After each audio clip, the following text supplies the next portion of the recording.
Down the middle of the track with King Magnus below the 2. Regards Marie, King Magnus. Ayrton the outside. King Magnus joined by Ayrton. Ayrton over the top of King Magnus. And Ayrton goes home better for favourite punters.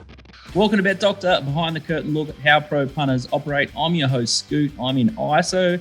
I've got a positive close contact. My old man, he's positive for COVID. He's had one jab, but he's 7 days into it now, and he feels $1 million. He's an 8.5 out of 10, so he's feeling great, which is good, and everyone around him is feeling good, and everyone in my family has tested negative, and friends, family, and other colleagues that have been tested have all come back negative. So we've dodged a bullet there. I've tested negative twice, but next Tuesday I'll have to test negative again to get back in studio. But the boys are in studio.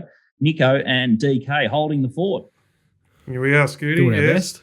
Another quiet week in racing. Very quiet. Nothing ever. How good's our sport? Just love it. Now, Nico, our resident Morning Peninsula resident. What's been happening down there? Oh, Yeah, hey? A lot. A lot's been happening on the peninsula. You only live up the road, don't you? No, you know that joint? Nowhere to be seen near there. But it's been a big week, hasn't it? Now they're appealing.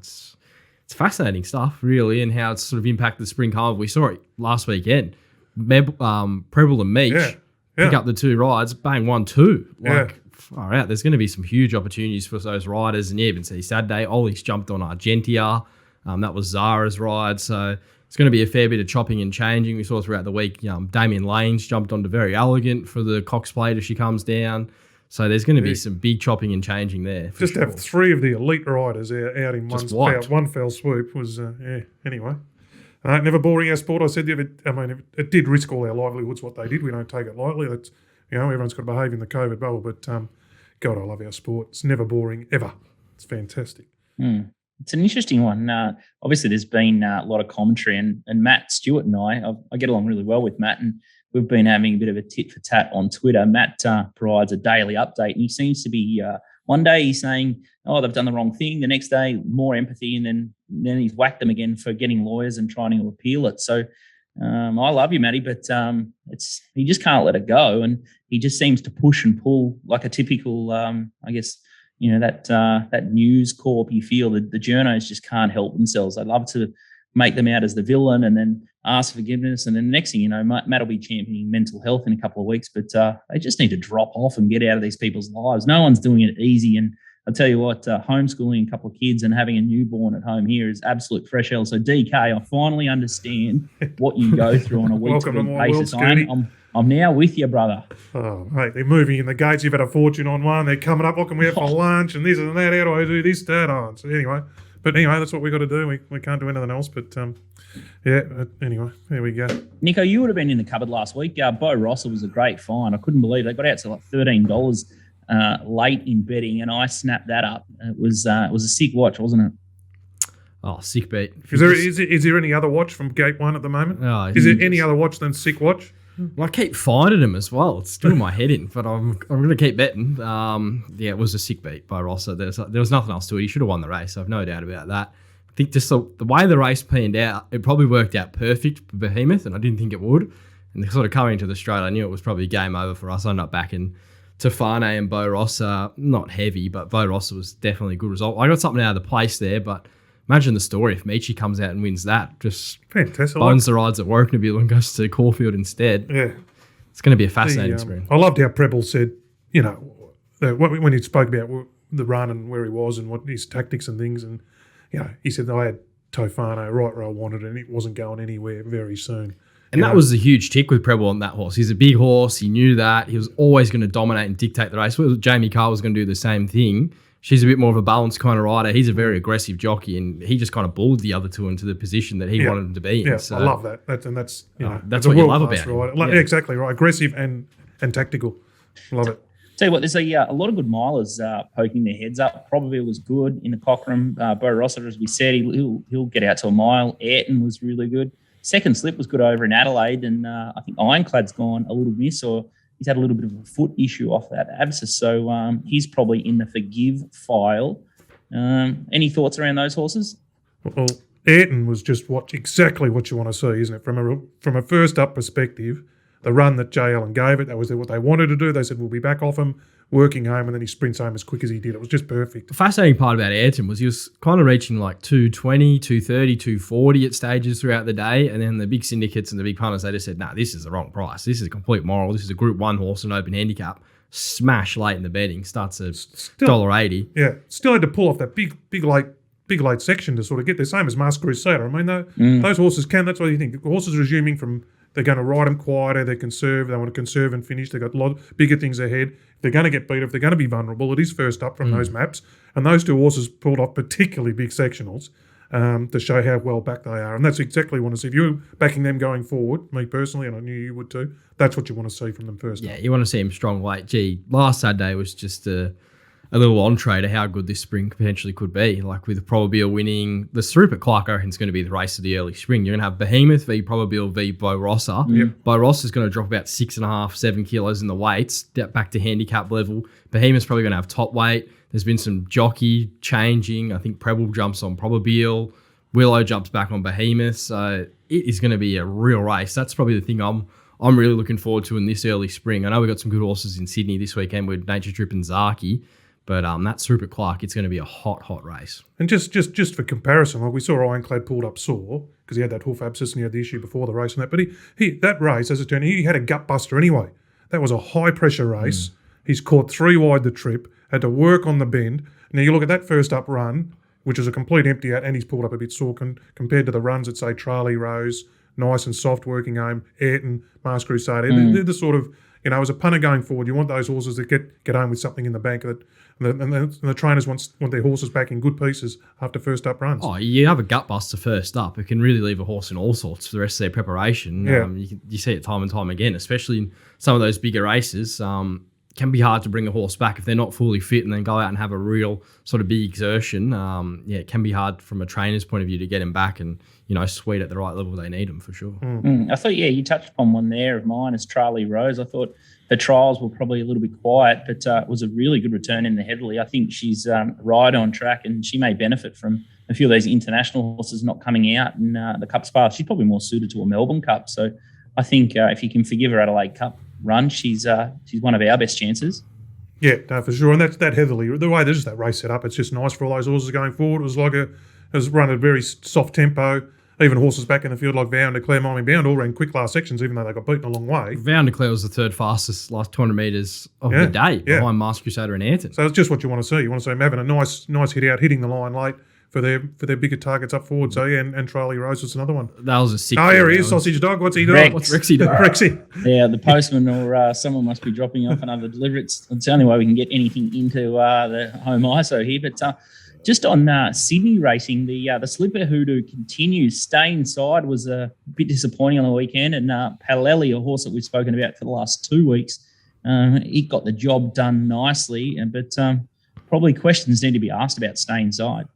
What are we doing with that? We'll speak to Mark Lambourne about it. That 1100 at Kembla, they sort of made that funny distance and cast, and then the horses sort of loomed and they just couldn't come on, and the leader kept kicking and then the pattern of the day was sort of like that anyway, weren't they? They were scooting home, but I don't know. Yeah, but he was particularly averaged his last 100 Stay Inside. He did a lot of work throughout the middle stages of the race to get into the race, and then he's probably just in the worst part of the track. But it doesn't look good if you're Newgate Farm and you've bought into him for millions of dollars. I'd imagine he runs second last first up. That's the risk they run, isn't it? Isn't it amazing the gap between the 2 and 3 year old seasons? It's incredible. There's someone else actually, a little snippet that I received overnight. One of our friends of the show, he's also in hotel quarantine up in Sydney. I'll tell you what, he's kicking his heels. Have a look at this. I think he's in the Stanford up in Sydney. This is Casey McCutcheon, mint bet. Have a look at this setup. What's he got the suite? Racing.com on 2 TVs. Now, hang on. Hey? He didn't start in that room. He's requested a transfer. Did you see the one they put him in to start?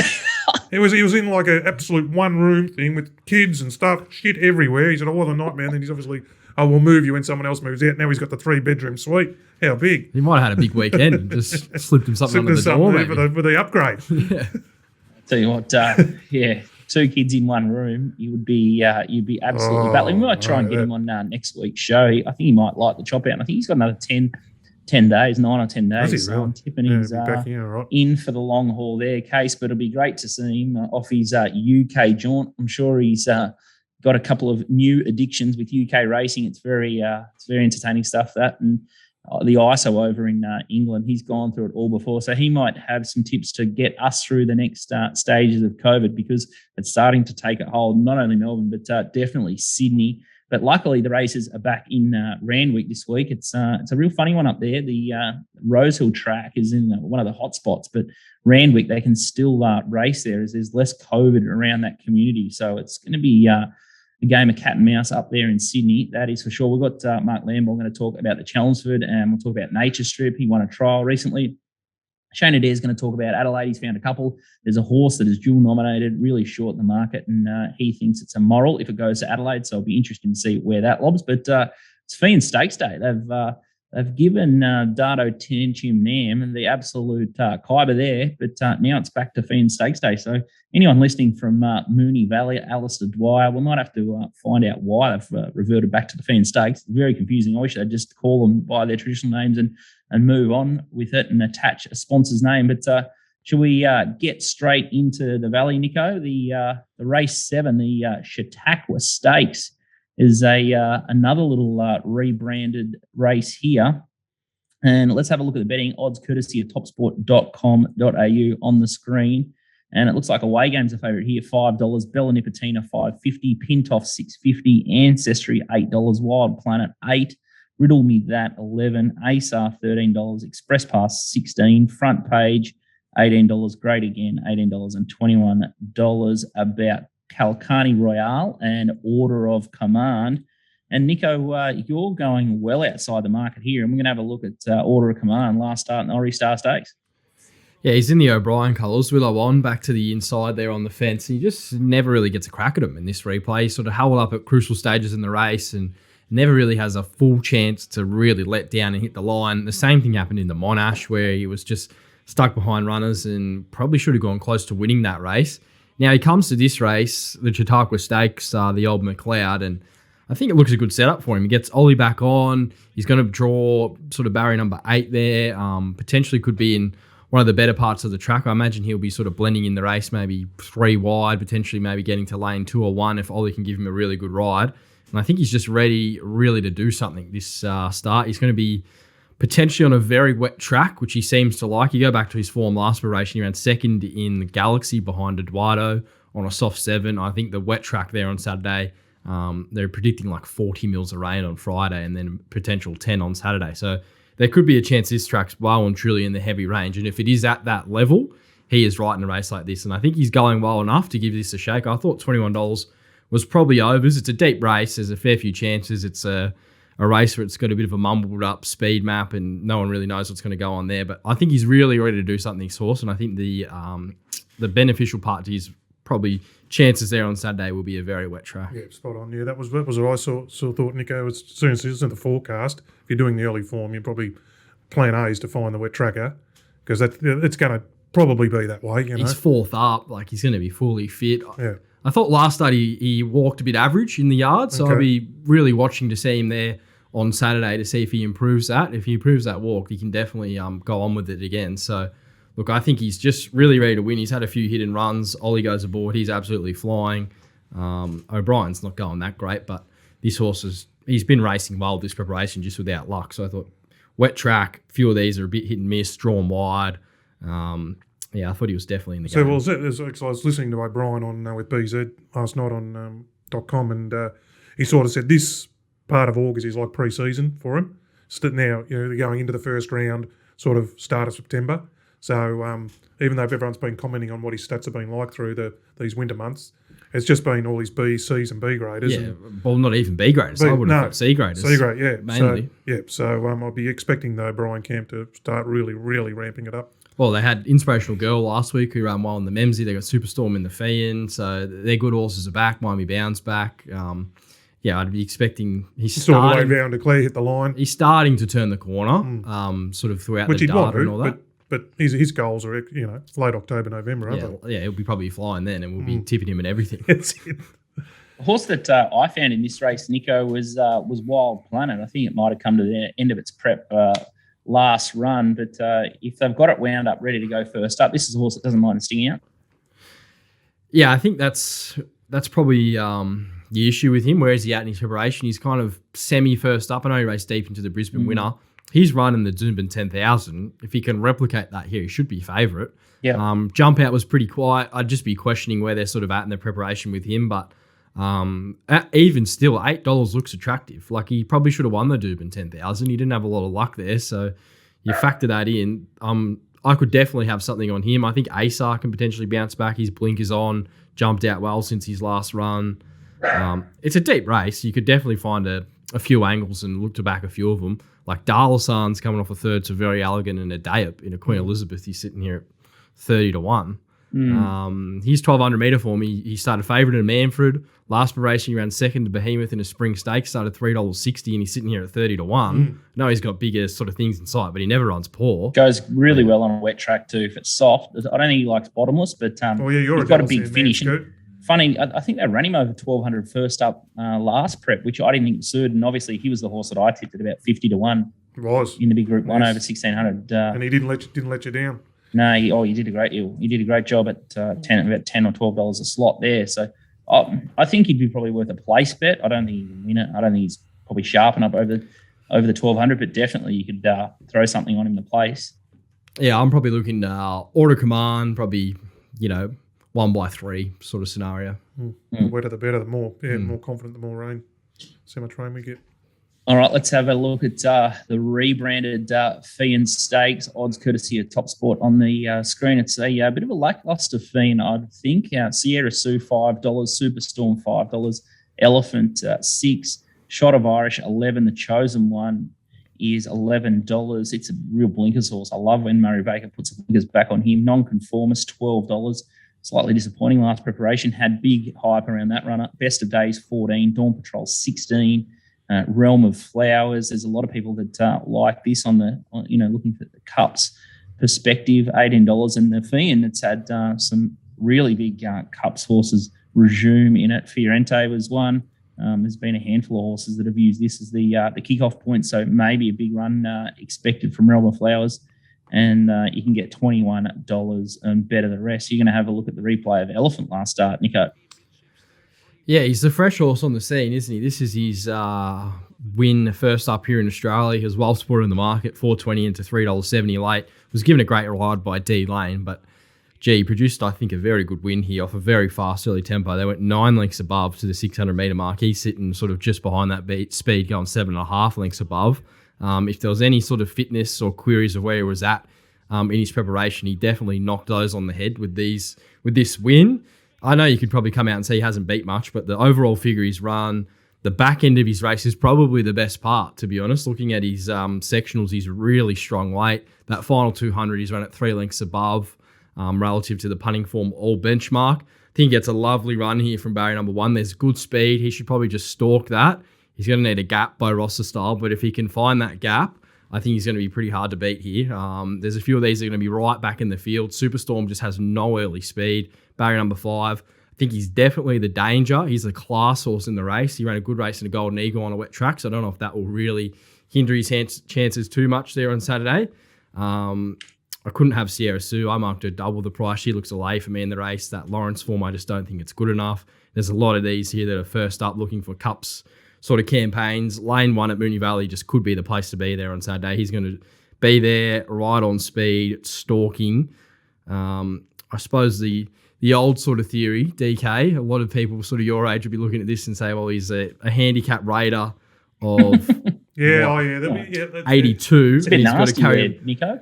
He's got to carry level weights, with 110 raiders here, but I think he could get to that level, and this is I marked him $3.60. I think there's no doubt about it. He'll handle the wet track. He's from New Zealand. He's by shocking. None of them. When's the last New Zealand horse you said that didn't handle a wet track? That's it. It's in their DNA.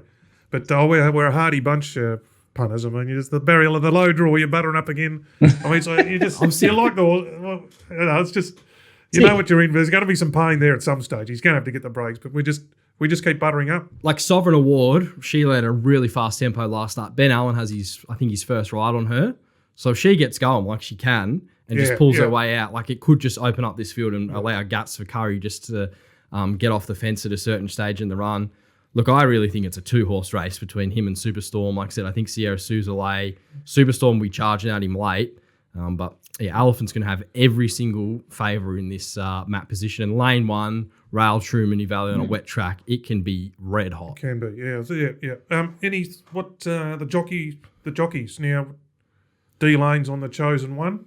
I think this would have been, like, people are going to look at this, like D-Lane's jumped off, but that might have been to a prior commitment. Like the chosen one, like he's... Didn't he get the late call up on Elephant Tours? He said, they rang me during the week and I said, I'll ride it or something. I didn't have a ride or something. And like the chosen one probably ran 3rd in a Caulfield Cup. D-Lane's probably maybe not locked in there, but he's probably looking towards, a Cups ride. Who can I jump on? Could be a weak year with no internationals potentially not coming.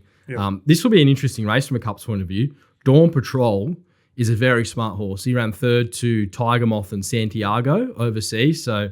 We know how good Tiger Moth is. Of course, he ran 2nd in last year's Melbourne Cup. I've actually backed him in the Cup at 40. So I want to see a nice run here, but he's been in quarantine.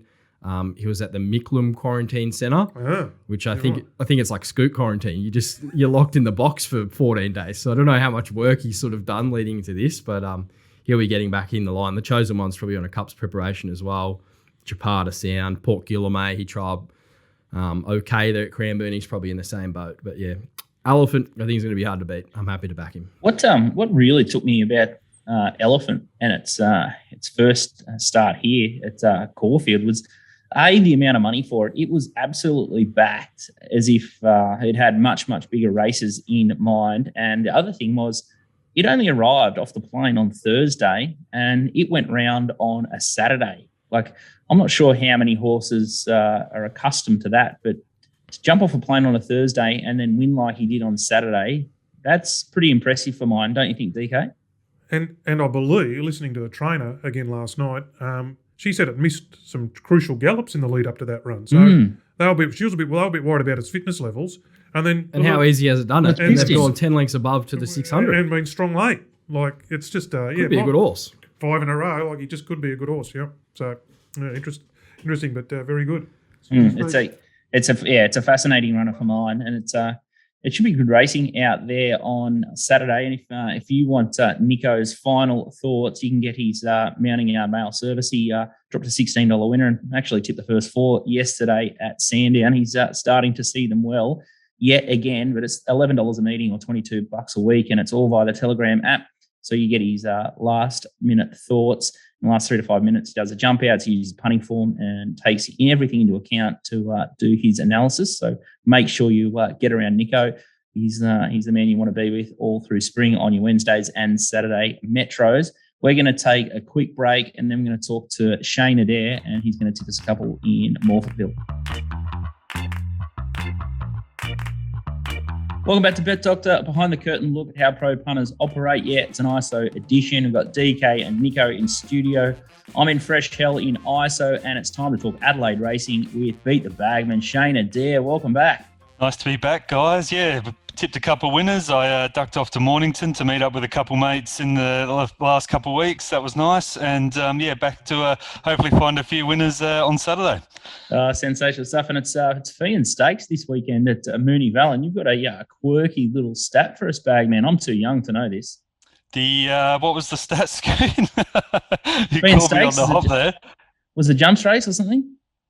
Oh, right. Yes. Well, it was the Dato Tanchin there, wasn't it? And now we're back to the Feehan. I suggested it's been reverted back to the Feehan because it's now a glorified jumpers flat, which didn't go too well with the main owner of Britannicus over here. But as we said, play on.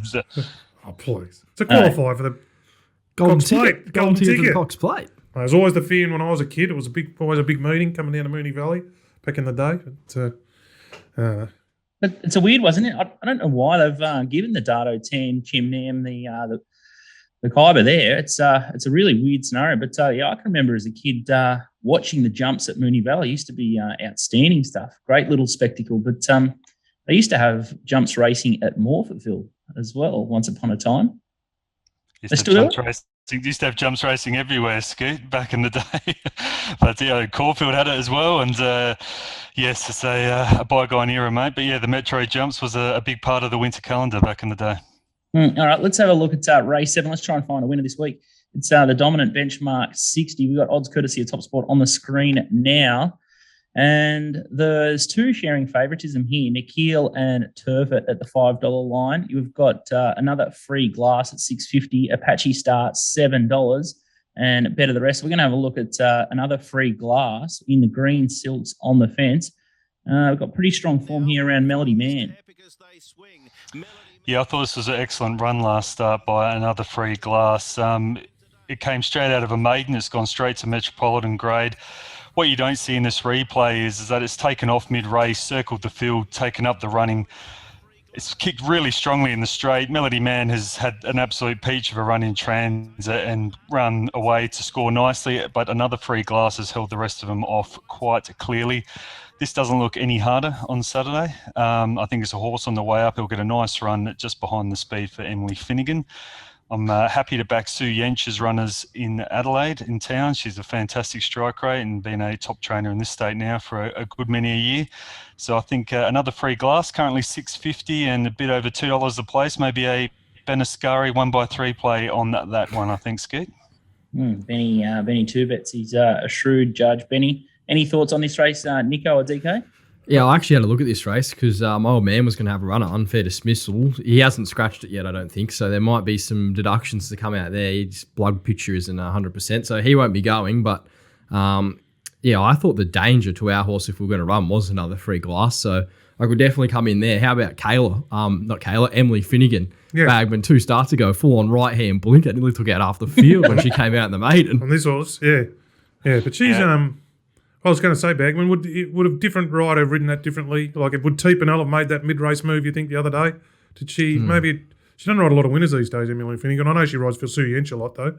But yeah, she's just come back from a lengthy layoff, so it's gotcha. Starting to build that profile back up again. She did win a listed race for me back in the day, so I've got very good memories of Emily for the Bagman camp. So, look, as you said, it was a bold move. I do like jockeys being proactive, though, in their races. I don't think there's anything worse than as a punter you're seeing it just play out in front of them and nothing happens from the rider. So I think it was a bold move. It didn't quite pay off, but the horse was good and I think can get a bit better run in transit on Saturday. I can be right in the finish. Well, that was the difference. I mean, Melody Man had the most beautiful run, and she helped it by coming around, putting some speed on, and he just got he might have been in the coffin because the taste went on. He just got out and had every possible. Repaid the punters. Repaid the believers, Melody Man. Yeah, that's right. Yeah, so she can be the one who can benefit from that sort of run from the better draw this week. Do you think the market will fancy this run at Bagman with E. Finnegan? Do you reckon I'll take her on? I think they will, Scoot. I don't think there'll be a massive support there. The Sue Yench yard is quite popular with punters, quite a high strike rate stable. So, look, I think Finnegan will probably make that price keep as is. I couldn't expect any firm plunge there towards another free glass. Outstanding stuff. Let's have a look at race number 9. We'll go looking for another winner. Chalk Hill Benchmark 68. I think we've all been there. The favourite here is Taunting at $2.05. Second in the market is in Chanley at $4. Picardo $7, and then you can get about $10 or better the rest. And the horse that you like here, Bagman, is Taunting. It's first up. Let's have a look at its last start win first in the blue, the Michael Hickmont colours. Out in front there by the look of it. Yeah, this is at Gawler. It's had a bit of a freshen up since this run. It actually beat Keep Reading this day, who went to town shortly after and put away a field there at around 2-1 on. So the form has stacked up. Interesting to note, Taunting is also accepted at Moonee Valley on Saturday, and it goes around at around $3.50 in a race worth about triple the amount that it is currently at Morphettville. So it might be heading that way. If it stays here in Adelaide, though, it will be winning. It has a nomination for the Caulfield Guineas and Cox Plate. So if you want to be taking a part of the field in South Australia, I'd imagine if to warrant up to that expectation. I know the stable has a very high rap on it. Jess Eaton rides. I think it looks awfully hard to beat. What did you think, guys? Yeah, we'll just zip up its last trial, actually. It's just trialled about a week ago, last Friday, and you can sort of see it zip home out wide. I like the versatility it showed here, and it's been an on-pace horse, but it just sat back and rounded them up under, just what you want to see from a horse coming back, and showed some versatility in doing it. Yeah, it really hit that line hard in this trial. The last 150 metres really lets down sharply, and it looks right on track for a first up tilt. Maybe that's the signal to it's going to Victoria possibly on the sharpness of this trial, but we'll wait and see what the Michael Hickmott yard does. If it does stay in Adelaide, it looks awfully hard to beat, and happy to take around that even money. Well, even if he does come to Victoria, he's in a pretty strong 3-year-old race, but he's going to be right in contention. I had a good look at this horse doing the form for the Moonee Valley meeting, like the trial. I suppose the big sort of thing for mine was he's run 2 starts ago at Morphettville. He's for the 200-metre section there on the punting form data. He's run at 6.5 lengths above. So that real time of the race where they really ask for an effort from that 4 of the 2. He gives. That is a super effort there. So, yeah, some of the figures he's run there and the closing splits he has suggest he's a pretty smart horse. I know there's a few smart judges around sort of tipping him for stronger races, and I think Hickmott came out early in the week and said it's one of the better horses he's ever put a saddle on. So there's a bit of a tip around. Beat Preble in Melbourne too, which is no disrespect to Jess, but beat Preble's got to add something. And I'm just those colours, Nick. The Seymour Bloodstock colours. Geez, they're popping up. They're having a real crack, aren't they? Yeah. Airborne. They're popping up everywhere, and they've got a lot of good horses coming through, so they're having a real crack. See those colours prolific through the spring. There's a few down at the Busselton camp too, DK. Those yeah, good. Didn't one get beat $1.40 the other day at Benalla? Beaut. Anyway. Sorry, I couldn't help myself. It was an absolute soda, and I just had to put that one away. Any other news over in SA, Bagman? You got COVID under control? Oh, they haven't. No. The truck drivers have been dragging it through. They've counting down till they go into lockdown. Oh, no. $1.90 about a week's time. Keep a lid on it. Yeah. It's all right, You'll be joining the rest of us, mate. You can't. Delta, mate. You can't beat Delta. We definitely will be doing a cross one day for Beat the Bagman or Johnny Kelton. They'll be doing it out of the medical hotel. If you ping a COVID positive, they'll just drag you out of your house and take you into a COVID removed hospital. by force. I'm actually doing better than you guys over there. Judging by that chandelier behind your head there, Scoot, you're doing better than all of us, mate. Buckets full. I just need someone to babysit the kids. There's 3 kids in here, absolute fresh hell. So I've bribed them all up the other end of the house because this is the strongest signal for internet. Bagman, I hope Tawning takes its part at Morphettville for sure. That looks like an absolute steal. The 205 at TopSport won't last if it's going that way. And as Nico Noonan said, his spies are all over this horse as well. So make sure you get your early grubbery done there once you find out which way it's going. Thanks for joining us in this chaotic little episode, but good luck on the punt this week, and we'll see you next week. Thanks, guys. Nice to speak to you all again. Good luck on the weekend. On your Bagman. Thanks, mate. No matter whether Tawning is in Melbourne or Adelaide, make sure you're betting this week with topsport.com.au. They're Australia's biggest betting bookie. They will take you on. And they don't reject bets. They open the bag and have a good little battle, punter versus bookie. So make sure you give topsport.com.au a go. Up next, we'll talk Sydney racing with Mark Lambert. Welcome back to Bet Doctor. Behind the curtain look at how pro punters operate. I'm your host, Scoot, and we've got DK Nico in studio. Now it's time to talk to the godfather of pearls, Mark Lambourne, up in Sydney. How are you? Yes, well, looking okay at the moment, Scoot. Obviously, we're morning, Nico and DK.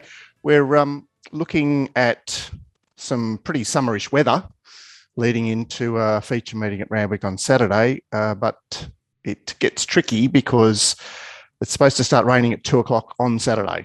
So we'll have to wait and see on that one, whether we get through this meeting unscathed or not. And that does coincide with the first group race, which is the 1,000-metre, well, I suppose it's an Everest lead-up, Nature Strip returns. And he is seeking to win back-to-back races for only the second time for Chris Waller.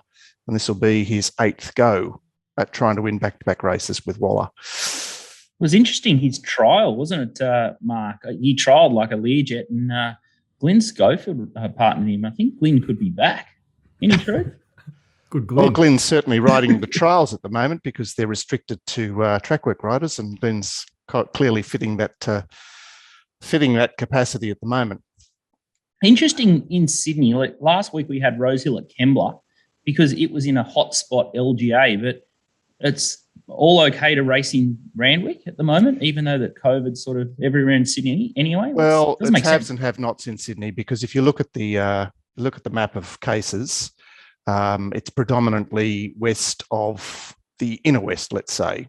So as soon as you get towards Canterbury, it's all over Red Rover. So currently, inner west, city, eastern suburbs, Sutherland Shire, North Shore are they're light on cases, put it that way. Yeah. So next week we've got to go to Gosford instead of Canterbury on Wednesday, and it'll be back to Kembla for another Rosehill at Kembla on Saturday week. As a Melbourneian, it's a little bit hard to get my head around, but there's a similar here with our cases. Differently in North Korea. Our cases are predominantly north and yeah. northwest, so something about that west. Just before we go into the weekend, how's that Kenzo track going up there, Mark? Everyone was complaining about it yesterday. They went forward and they stuck on yesterday. It happens often at Kenzo. It's a get-on pace track. There was only one winner from an inside draw. Everyone was saying, "Oh, fence on fire." Well, I just think it suits horses that get up there. We're also dealing with midweek horses, so they're not necessarily turn-of-foot horses. I think there was a little bit too much grizzling about it yesterday, but look, it's been used, so maybe that's got something to do with it. Couldn't the Kensington track play as the backup for the Rosehill track, and you just race 1 week at Kensington, 1 week at Randwick? Yeah, I just think that it is somewhat maligned, despite the fact that it's a very workable, usable track. I think there is some reluctance to actually use it as a Saturday track. Because we saw it last week at Kemla Grange, like the 1100 metre race, the San Domenico, like they were straight onto a bend, like you were saying, and Palele. That was funny. Watch that race. They all loomed, and then they all sort of stopped, or the leader just kept. It just doesn't feel like a metro track, does it? Kemla Grange, what we saw last Saturday, I would have thought Kensington would have been the perfect backup, but I suppose they're smarter people than me making the decisions. Well, I think also with no one on course, there's no desperation to actually run at the Randwick precinct every week. Clearly, if we had some patrons, that'd be a very different matter. But look, I agree with you. Kembla is not, it's a good solid track, but it's not a Saturday track. And that idea to run the 1100 was disastrous. They just should have made it 1,000 metres. But I suppose there were golden rose considerations. Anyway, we know what we're doing now. All right, let's have a look at Randwick, the course proper, and let's have a look at Chelmsford Stakes. We've got Cascadian leading the betting there. It was tipped up by Daniel O'Sullivan last start, and I think it was at $12 into 7. Ran a nice fifth, but $3.60 on top of the market there. Think it over. Comes out of the same race. $4.40. She's Ideal was another bottle of fresh. $7. Shared Ambition is first up here. $8. Cucaracha $8.50. $13. Montefilia. Another one first up, and then you've got Master of Wine. There was a bit of money for it last time. Order again.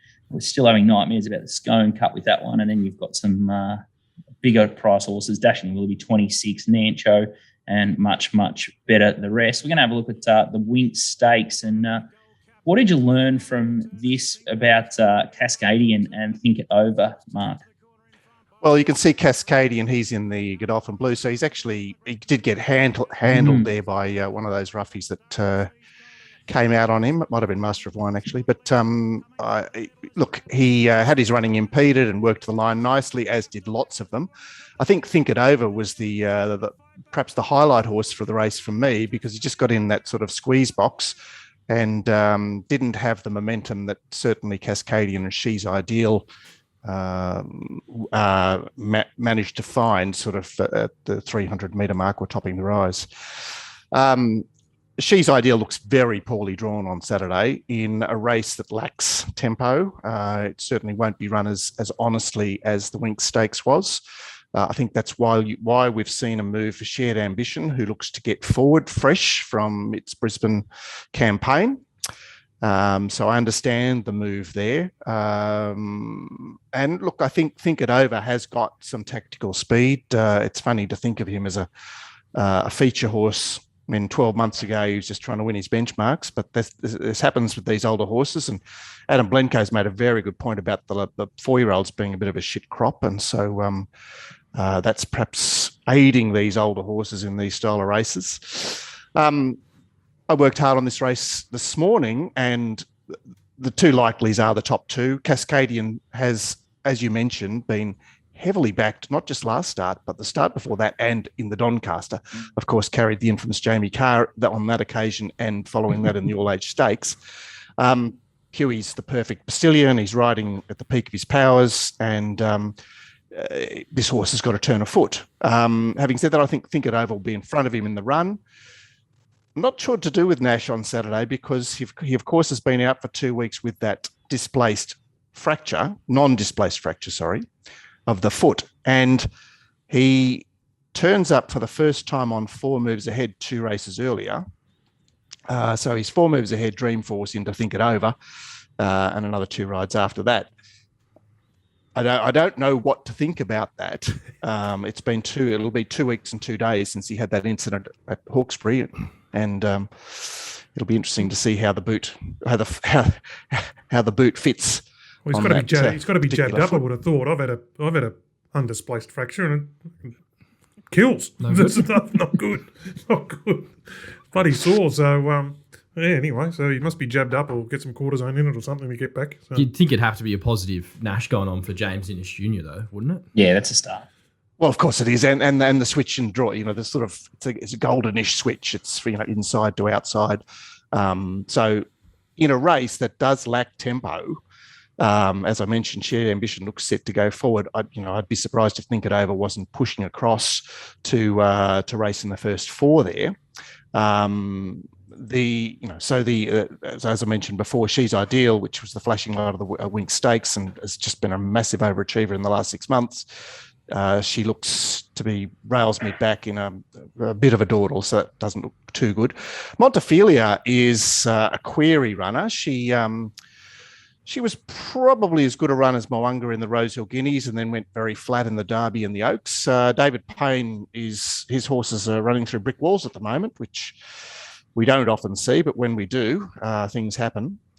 So I have to say that I couldn't mark her as long as she is in the market, not making a really big case for her. I'm surprised that J Mac is not on Shared Ambition. Cucaracha is, I'm tempted not to underestimate him because of the rider booking, but we saw him at Hawkesbury perfectly ridden by J Mac and good old Berdebeck, the winner of the Greys race at Flemington last year. He nailed him quite easily. So that's probably what I've got to say from the race. I'm saying 1 from 2. Looking to pot number 13, but I think the market is sort of heading that way already anyway. I think you're spot on. I think She's Ideal would be the one I'd want to lay in this race. I think, she'll be looking for further. But some of those stays can flash a run first up, but then the 1600 is just too sharp for them at their second the second run in the preparation. And I think Cascading can roll more forward from barrier 3, and it's a good little angle there with Nash and his foot, and he may just be a little bit sort of ring rusty, as you've said. What about the Concord Stakes? As Nature Strip, we already spoke about a little bit with Glenn and his nice little trial there. Can Wild Ruler or Trekking knock this horse off? I was pretty happy. I think I've found one at Moonee Valley that I like in the 1,000-metre race. I was rapt that he wasn't going to the Valley. For sure. I've never seen Trekking at 1,000. Obviously, he's done it twice at Moonee Valley and looked okay. So Nature Strip is actually coming off probably his best win in the sense that he sat outside Eduardo in the TJ Smith and cruised away, which is not really the Nature Strip that we've been used to. We've been used to him being the bully up front and just getting conditions to suit or making conditions to suit himself. So, I mean, in that sense, he is coming off one of his better runs. And whilst he can be a little bit problematic at the gates, he's basically got either Starboy or Adelong to keep him company. When he's been beaten in this race, or these type of races, either this race last year or the Challenge Stakes earlier this year, the race earlier this year, he was led by Eduardo on the inside. And of course, he was led by Ball of Muscle 12 months ago. So there are 2 horses that put it to him. I don't think sort of sitting on Starboy would be much of an issue if that had to be. Adelong, I suppose, is a fly in the ointment in that she's found her career best form. She's an absolute short courser. She's coming off a short break. She's trialled up really well. And that gives Wild Ruler, who's unbeaten at Randwick, the unbeaten on the course proper. He's been beaten at Kensington, of course, but he's got the camp on these. He's very good fresh, and I can see the case for him. So I think that there'll be some reaching for Nature Strip, and you might get lucky enough to get $1.80, which I think is probably a fair bet. It's a fascinating card. It's you got Zaki later on the tramway, Tissue that's put a nice little street together. It's great racing at Randwick, that's for sure. All right, I think we might wrap it up unless anyone else has got questions for Mark. But should be a happy hunting ground from now and for the next couple of weeks. The Sydney Carnival just absolutely lights up from here on in, and it's a great little entree to the main event, the Melbourne Spring Carnival. It is. It's all happening. It's hard not to get excited about the races at the moment. That's all we got. And it is all we've got. And of course, we here at Racing Rant, we're on 4 or 5 times a week. It is, obviously, as you mentioned, a time of great focus, and love getting around it. Fantastic stuff. All right, that is a wrap. We might have a look at the TopSport big bets, and we'll chat through those. Big thanks to Mark from Racing Rant at Rant Racing, if you want to find them on Twitter. Let's have a look at the TopSport big bets. We've got Moonee Valley Race 4, number 5, Pancho. Someone's launched 1,000 into that horse at the $6. Thoughts there, Nico? Looks a donation for mine. I think he's going to be left wanting in a much stronger race. I know he's in very good form, but he hasn't been sort of tackling the sort of horses that race there on Saturday. Heart of Passance to Graves, right down below the minimum. I'd be happy to gap Pancho, to be honest. The other one here we've got is 500 at $13 on Star of the Seas. That's in the tramway. That is against Zaki. I didn't think he did enough first up. Did you guys? Look, he's the kind of horse, if this predicted rain, like Mark's saying, does come in the second half of the program. He's a good wet tracker, so that will sort of help him out. But yes, Zaki's going to be, I think, very hard to beat in the tramway. And another horse here is 8 Diamonds. I think this has been back before from memory. Race 9 at Randwick, number 16, 8 Diamonds. There's 1,000 at $8.50. So it's a good sized bet. That one, that's against King of Sparta and Geis and Saquon. Any thoughts there, lads? King of Sparta ran a huge figure at Hawkesbury last start, where that sort of takes him into his next few runs, not 100% sure. Don't even know if he'll run from the wide draw, but no, not a huge opinion there, no. All right, that is a wrap from us. It's been a great show. It's been an ISO show for me. If I test negative next Tuesday, I'll be back in the studio with the boys, so hopefully no one else pings in the meantime, but I think we have to get used to this with more cases on the rise in Melbourne.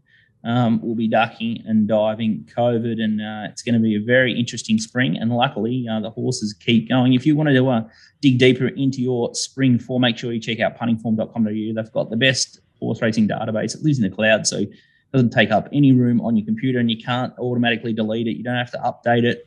You just log in and log out and keep all your notes there. So make sure you check that out for spring, puntingform.com.au. And we'll see you next week. Thanks, Nico. Thanks, DK. Cheers, Scoot. All right, if you want more of our action, make sure you follow us on Twitter at BetDoctorTV or at Little Birdie TV, and find us where you get all your good podcasts, or watch the YouTube show at Little Birdie TV.